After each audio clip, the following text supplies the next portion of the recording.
Throw up your rock fist if you're feeling it when I drop this.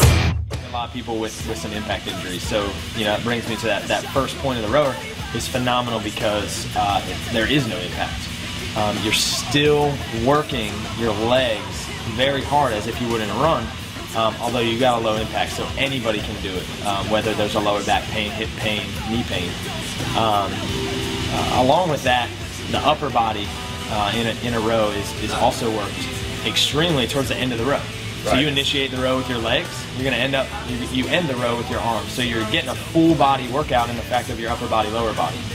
With that, there's also some ab, back, core work that is translated through that row as well because of a leaning that we do in the row. That you wouldn't get running. Correct. And we'll go over that technique and kind of show you why in the row you're working your abs and your back. Also, high calorie burners. Because it works more muscles in your body as we do it, it's a higher calorie burn, per minute on the rower than if you were out there running or jumping rope. Great for the joints. Like I said, low impact, great for the joints, high calorie burn. All right, so let's go through the regular operation of the computer here on the rower. So as you get into the gym here, we're going to want to set up, whether we're doing a meter row or calorie row. To turn on the rower, it's this menu button on the bottom right-hand side. As the rower comes on, the easiest way to do this row and the way that we're going to do it mostly in the gym is this just row button.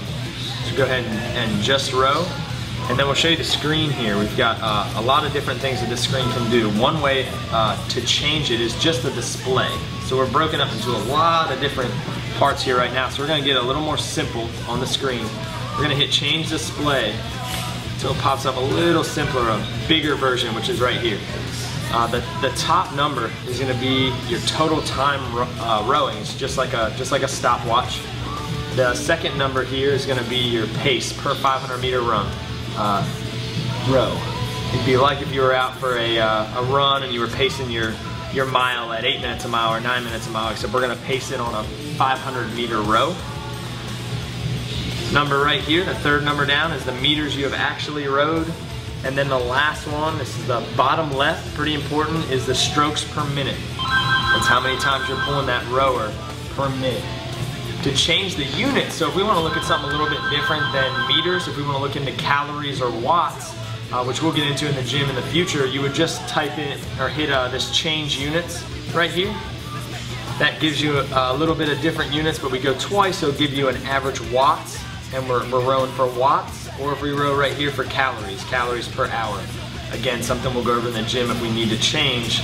For now, we're going to go ahead and row for meters. So we're going to go ahead and go over the rowing technique now.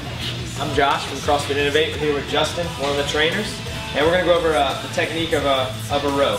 So we're going to set the rower up at a damper setting of 4. This is over here, and Justin's going to go ahead and strap into the rower. As he puts his feet in, he wants to make sure the balls of his feet are on the foot pad there. Once he gets in, the first position he's going to be in is the catch position, which is butt back as far as he can get it. And now he's going to go driving with the legs for the first pull. Is going to be a drive with his legs. Then as you saw him shift a little bit backwards with his chest right here, and then a pull with his arms. And then the reverse of that. So he's going to go arms back first, then his body, and then his legs to come back to the rower. Show it broken up again, legs first. Then that back twist back, and then an arm pull. A little bit lower than your chest is where you're going to want to pull. On the way back, arms first, then the legs follow. Go ahead and do a couple strokes pulling in.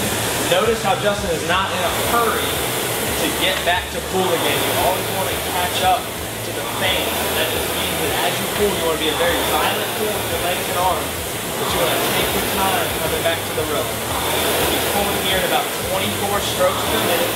We want to stay somewhere under 30. So he's doing a great job of staying under 30 strokes per minute.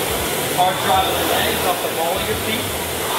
Hard drive with the legs off the ball of your feet. And then what you're doing is a big hard pull to the bottom of your chest, and then it's almost a relaxed back. So let's just go ahead for just another minute here and watch this technique.